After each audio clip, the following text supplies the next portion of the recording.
ಈ ಹೋಟೆಲ್ ಹೆಸರು ಜೈ ಭವಾನಿ ಮಸಾಲ ದೂದ್ ಅಂತ ಹೇಳ್ರಿ.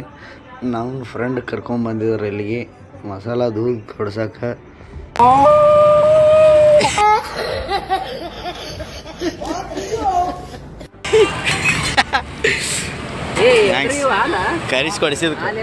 ಇಬ್ರು ಬಂದಿದ್ರು.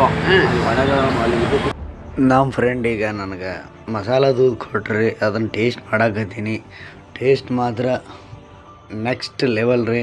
ಒಂದು ಸಲ ನೀವು ಬಂದು ಇಲ್ಲಿ ಟ್ರೈ ಮಾಡಿರಿ, ನಿಮಗೂ ಇಷ್ಟ ಆಗ್ತೈತಿ. ಇದು ಲೊಕೇಶನ್ ಎಲ್ಲಿ ಬರ್ತೈತಪ್ಪ ಅಂತಂದ್ರೆ ಸೋಲಾಪುರ್ ರೋಡ್ ಡೊಮಿನೋಸ್ ಅಪೋಸಿಟ್ ಈ ಹೋಟೆಲ್ ಐತ್ರಿ. ಇಲ್ಲಿ ಬಂದು ಒಂದು ಸಲ ಟ್ರೈ ಮಾಡಿರಿ. ಆಮೇಲೆ ಇನ್ನೊಂದೇನೋ ಐತಿ ಅಂತ ಹೇಳಿದ್ರಿ, ಅದನ್ನ ಈಗ ಅಣ್ಣವ್ರು ಮಾಡಾಕತ್ತಾರ. ಅದರ ಹೆಸರು ದಾಬೇಲಿ ಅಂತ ಹೇಳ್ರಿ. ಇನ್ನೂ ಬೇರೆ ಬೇರೆ ಟೈಪ್ಸ್ ಆಫ್ ವೆರೈಟಿ ಅದಾವ, ಬೇರೆ ಬೇರೆ ಟ್ರೈ ಮಾಡ್ಬೇಕು. ಬಟ್ ನನಗೆ ಟೈಮ್ ಇರ್ಲಾರ್ಕ ಒಂದೇ ಮಾಡಾಕತ್ತೀನಿ ಟ್ರೈ. ಈಗ ಅದನ್ನು ರೆಡಿ ಮಾಡಿ ಕೊಡತ್ತಾರ. ರೆಡಿ ಮಾಡಿ ಕೊಟ್ಟಿಂದ ಅದ್ರ ಟೇಸ್ಟ್ ಹೆಂಗೈತಿ ತಿಂದು ಹೇಳ್ತೀನಿ ರೀ. ನಾರ್ಮಲ್ ಇಲ್ಲ.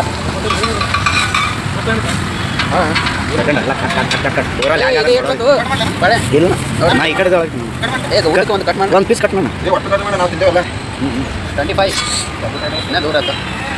ಇದ್ರ ಹೆಸರಣ್ಣ ಮಿಸಾಳಪ್ಪವ. ದಾಬೇಲಿ ರೆಡಿ ಆಯಿತು. ರೆಡಿ ಆದಮೇಲೆ ನಂಗೆ ಕೊಟ್ಟರು. ಅದನ್ನು ತಿಂದು ಟೇಸ್ಟ್ ಹೆಂಗದ ಹೇಳ್ತೀನಿ ರೀ. Full thank you. ಜಸ್ಟ್ ಏನದ ಯಾರೇ ಪ್ಲ್ಯಾನಿಂಗ್ ಏನೈತಿ ಬರ್ತಾನೆ ಮುಂದಕ್ಕೆ ಬಾಯ್ಲೆ. ವಡಾಪಾವ್ ತಿನ್ಬೇಕು ಅನ್ನೋ ಪ್ಲ್ಯಾನಿಂಗ್ ನೀಗಿದ್ದ. ವಡಾಪಾವ್ ಕ್ಯಾನ್ಸಲ್ ಏನು ಇದೇ ತಿನ್ನ ವಿಶಾಲ ಟೇಸ್ಟ್ ಚಲೋ ಅದ.